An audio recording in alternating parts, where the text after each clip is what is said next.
you've been lied to about success. Hard work alone won't make you great. But what if I told you that saying no more often could change everything? What if true innovation isn't about doing more but cutting out the noise? Steve Jobs didn't build Apple by playing it safe, he broke the rules. And today, we're diving into the mindset shift that separates ordinary thinkers from industry legends. Jobs wasn't just an entrepreneur. He was a mad scientist of design, a perfectionist with an uncanny ability to see the future.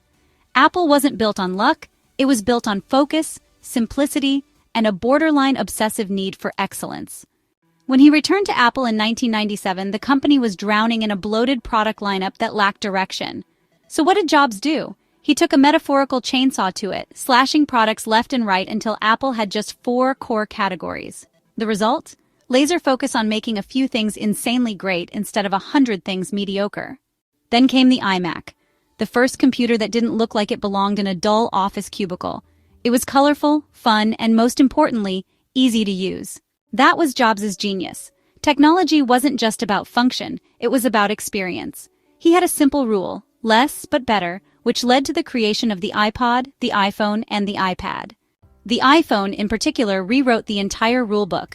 Before it, phones were a mess of tiny buttons and confusing menus.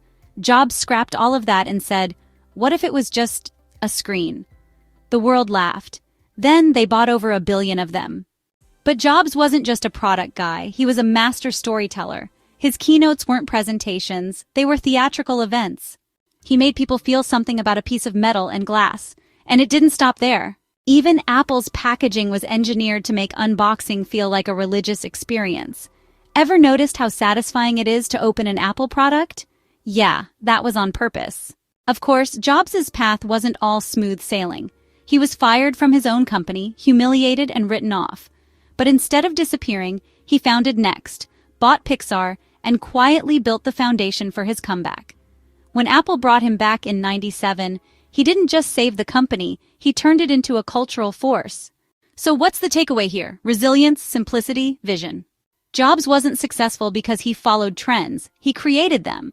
He wasn't obsessed with competition, he was obsessed with making things people didn't even know they needed.